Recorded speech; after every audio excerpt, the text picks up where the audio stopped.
primeiro momento de exploração colonial aqui no Brasil, o açúcar ele passou a ser o produto mais valorizado da nossa produção, né? Aquilo que começou a ser produzido em maior conta. Para poder produzir isso daí de maneira realmente interessante, o Brasil ele vai adotar o chamado sistema de plantation, né? O que era o sistema de plantation? Era um sistema de plantação, tá? O plantation é porque ele vinha ali dos Estados Unidos, né? A palavra vinha ali, uma palavra inglesa. Mas era um modelo ali de plantação que reunia 4 aspectos que são fundamentais. Se não tiver um desses aspectos, a gente não pode definir como plantation, tá? Então fiquem atentos que isso aí pode ser questão de prova. Olha só que legal. Quais são os 4 aspectos do sistema de plantation, por exemplo? Ele precisava ser um sistema latifundiário, ou seja, gente, se vocês ouvirem uma máquina de furar, tem algum vizinho meu fazendo obra. Ele precisava ser um sistema latifundiário, ou seja, ele necessita de uma quantidade muito grande de terra para ser feito, porque você precisa produzir muito do produto que você vai produzir. Então, não, pô, eu tenho um tio, meu tio tem uma casa em Minas Gerais, ele tem ali um sítiozinho de, sei lá, 1.000 metros quadrados ali, onde ele cria 2 vaquinhas, um porco e planta, sei lá, e planta amora. Ele tem um sistema de plantation? Não, porque o espaço em que ele produz é muito pouco, não é um latifúndio, né? Então, precisa ser latifundiário, ter muita terra. Precisa ser um sistema de monocultura. Ou seja, dentro do sistema de plantation que foi adotado aqui, se produzia açúcar. E não se produzia nada além de açúcar, né? Existiam, sim, algumas terras dentro das fazendas açucareiras que elas eram dedicadas à produção de outros gêneros alimentícios, mas esses gêneros alimentícios eles existiam para consumo da casa grande, né, do senhor ali de terras e tudo mais. E normalmente era uma plantação um pouco maior, com uma maior variedade de alimentos ali para que eles pudessem produzir, pudessem consumir. E outra, que era uma terra menor, que era dada aos escravos para a plantação dos alimentos que eles iam consumir. Porque, obviamente, o senhor de escravos ele não dava comida para os escravos, né? Ele deixava eles plantarem a própria comida ali. Então, tinha essas duas outras plantações aí, entre aspas, dentro da plantação açucareira, dentro de uma fazenda de plantação açucareira. Porém, aquilo que era plantado para comércio, para exportação, né? Era plantado realmente para você poder ganhar dinheiro, fazer dinheiro, era uma monocultura açucareira, só açúcar, tá? Só açúcar era feito. Além disso, o sistema de plantation ele se caracteriza por ter uma mão de obra muito pesada, precisa de muita gente para fazer ele. Normalmente, para conseguir isso, a mão de obra era escrava. Então, deixa eu fechar a janela que tem um barulho de serra muito grande aqui.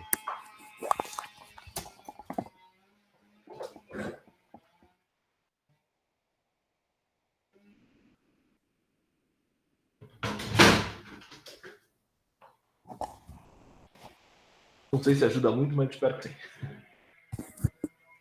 Então, você precisava de uma mão de obra muito extensa para poder cuidar dessas plantações que eram muito grandes, né? A gente tem que pensar aqui numa época pré-industrialização pesada, né? Então, você não tinha, por exemplo, a chance de ter uma máquina de colheita de cana-de-açúcar, né?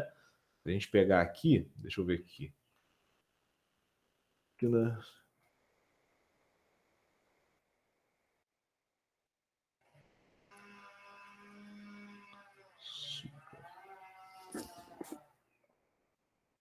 Pegar aqui, a gente pode ver, por exemplo, que hoje em dia a colheita de cana-de-açúcar é feita como? Com as máquinas gigantes.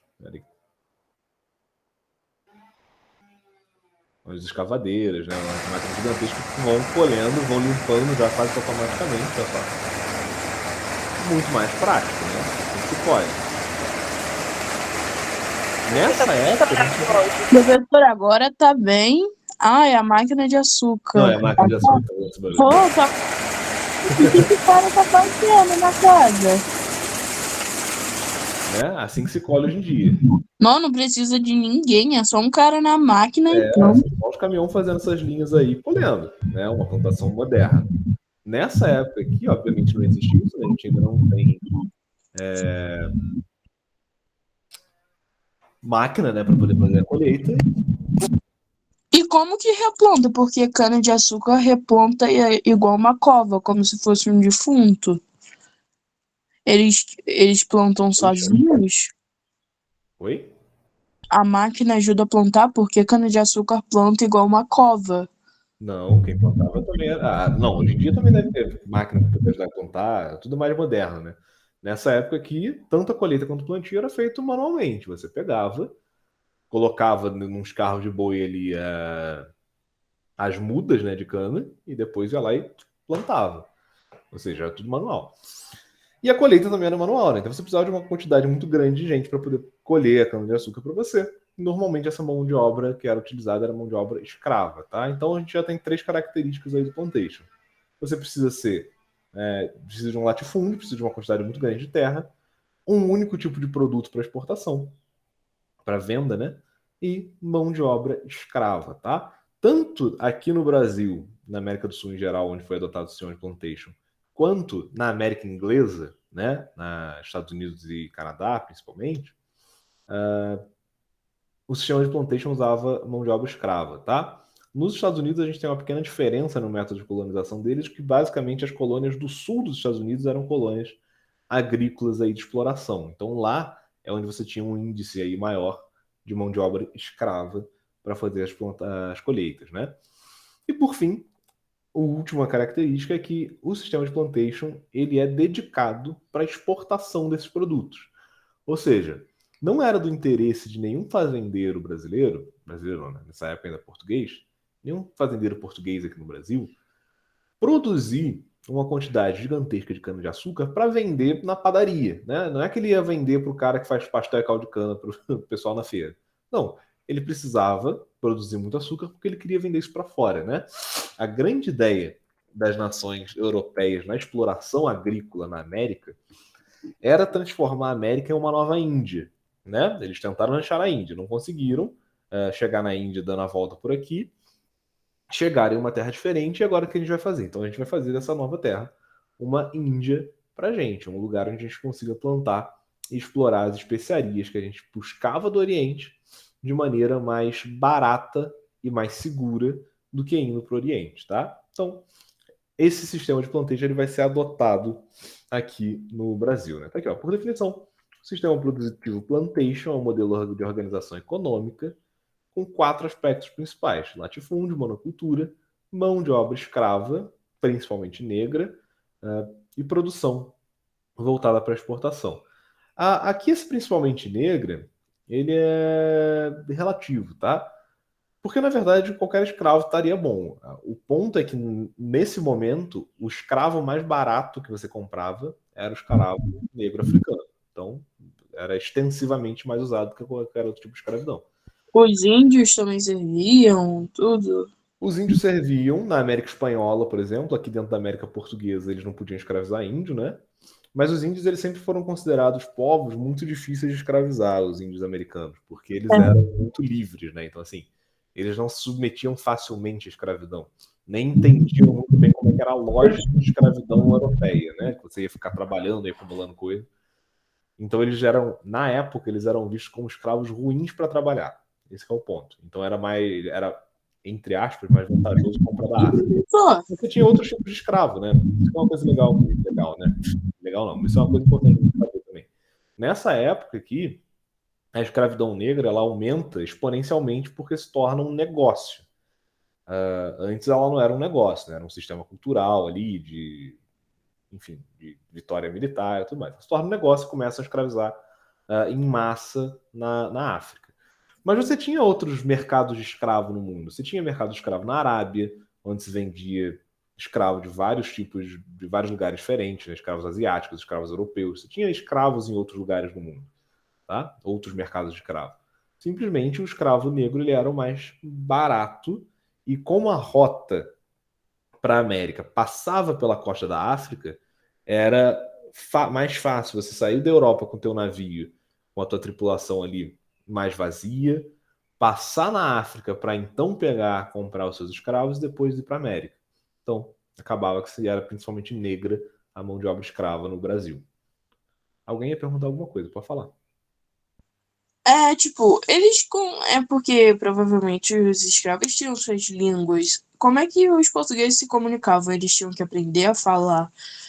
Os escravos tinham que aprender a falar português? Os escravos tinham que aprender a falar português.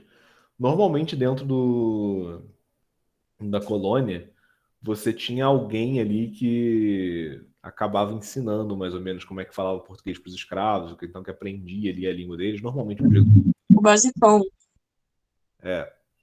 Mas eles tinham que aprender a falar português meio que na garra mesmo, assim. Não era que eles iam ter um período de adaptação. Não, Inclusive, eles questão mais pra não linda. sabiam falar entre si, tá? Porque as línguas variavam de tribo para tribo e os portugueses não estavam nem aí para diferenças culturais. Pegavam escravos de uma região, às vezes tribos que eram inimigas, colocavam todo mundo no mesmo navio e trazia para a América. Às vezes os Não, caras. como se tivesse, depois do período de trabalho, eles tivessem um cursinho de português. Não, não. Eles aprendiam porque, assim, o que se falava com o escravo era muito pouco, né? Era mais as ordens que ele tinha que obedecer, então a hora que ele tinha que ir para a colheita, a hora que ele tinha que ir para a igreja, porque ele tinha que ter religião oficial aqui, tinha que ter religião católica, ele tinha que se converter forçadamente. Ele não poderia ter a religião dele? Não, a religião dele era proibida. Nossa. Então ele tinha que ir para a igreja, ele tinha que trabalhar, ele tinha a hora certa que ele podia comer, a hora que ele tinha que ir para a senzala para dormir. Então E aí, essas palavras de ordem eles acabavam aprendendo porque o cara gritava sempre e dava chibatada neles, né? E aí eles aprendiam dessa maneira. nesse início, eles já tinham aqui no Brasil quilombos? Já, desde o começo, desde logo que começou a escravidão no Brasil, começaram os quilombos também. Porque o quilombo ele era o quê? Ele nada mais era do que uma comunidade de escravos que fugiam de dentro das senzalas, porque né, não aceitavam ser submetidos a esse tipo de trabalho, se embrenhavam no meio dos matos no Brasil, né? Ainda era extensamente mato, ainda não tinha tanta exploração assim de cidades, mas se embrenhavam por esse mato e acabava encontrando comunidade de outras pessoas que estavam refugiadas. Agora, o quilombo, ele é um elemento da história da escravidão brasileira que a gente tem que tomar um cuidado com ele. Por quê? Ele é um elemento muito importante da resistência dos escravos no Brasil, isso é verdade. Só que, ao longo da história, acabou se gerando uma lenda, o que a gente chama de lenda branca na história. Dentro da história, a gente pode ter dois tipos de coisa, né?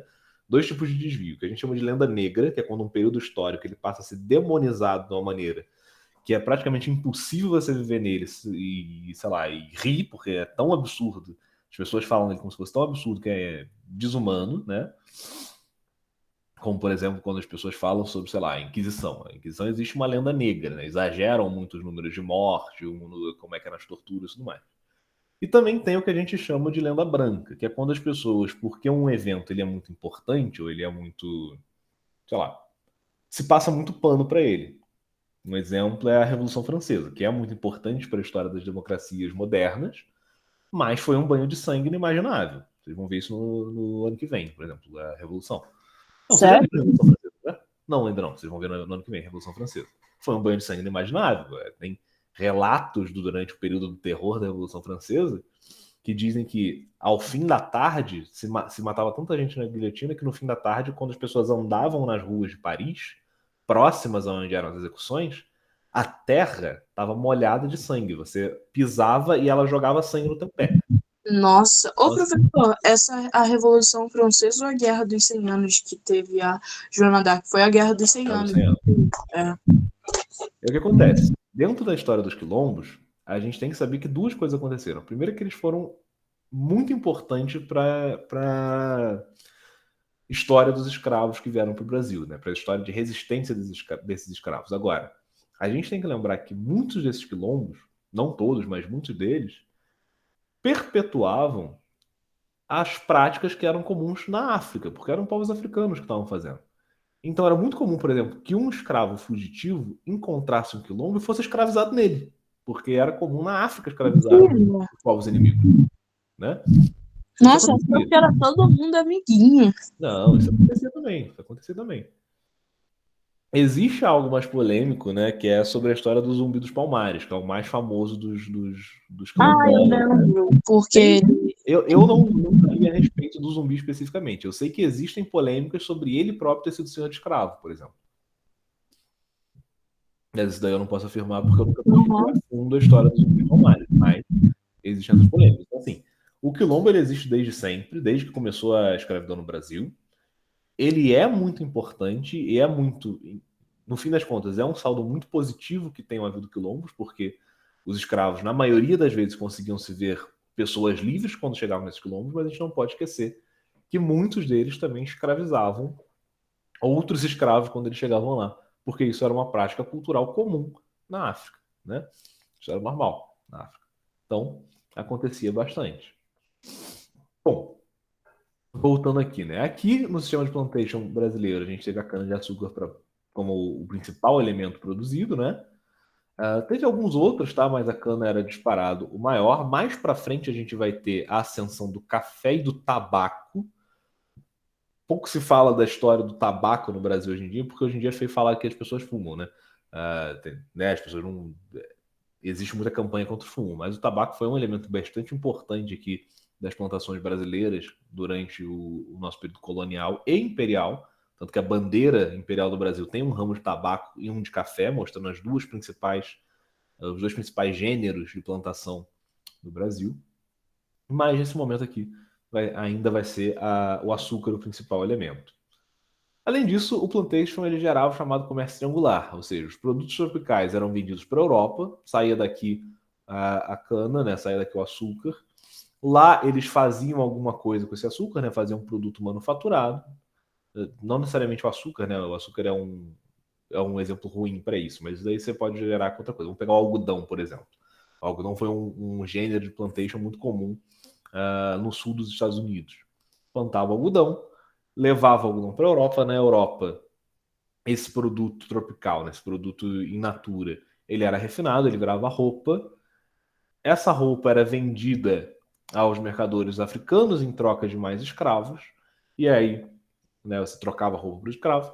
E aí você conseguia mais escravo para plantar mais algodão, para fazer mais roupa. E aí acabava que esse tipo de comércio ele se autoalimentava, né? Fazia um ciclo do comércio ali. Bom. Professor, a Diga. moeda, a moeda era europeia ou já tinha uma moeda do Brasil? Não, europeia. Europeia. Nessa época aqui, as moedas elas eram moedas de cada reino, né? De cada monarquia. E o que fazia a diferença no valor dela era o lastro dela em ouro. O que isso quer dizer? As moedas eram feitas de ouro, algumas eram feitas de outros metais, mas enfim, em geral, né, a moeda oficial mesmo era feita de ouro. E ela valia tanto quanto ela pesava. Não tinha tanto a ver ali, por exemplo, com a força da moeda. Professor, Diga. intervalo. Calma, rapaz. Né? Nossa. Calma. Meio da explicação. Ué, eu tô com fome, não tenho culpa disso. Calma, já vai chegar. Eu vou liberar. O que acontecia é que o valor dessas moedas normalmente ele era feito pelo peso delas, né? Que elas já eram feitas em ouro, você via ali quanto é que valia o peso do ouro, mais ou menos, ali para as monarquias, e aí você tinha o que aquela moeda conseguia comprar. Tinha também alguma diferença de valor de acordo com de onde que ela era, né? Por exemplo, quando a Marinha Britânica ela for a mais forte da Europa, a moeda britânica ela vai ter mais valor do que a moeda, sei lá, da Bélgica. Mas, em geral, o preço era feito pelo peso. Pessoal, são 10 horas. Vocês podem ir para o intervalo. Podem voltar 10h20 para a gente continuar, beleza? Até daqui a pouco. Até daqui a pouco, professor. Até daqui a pouco, professor. Até.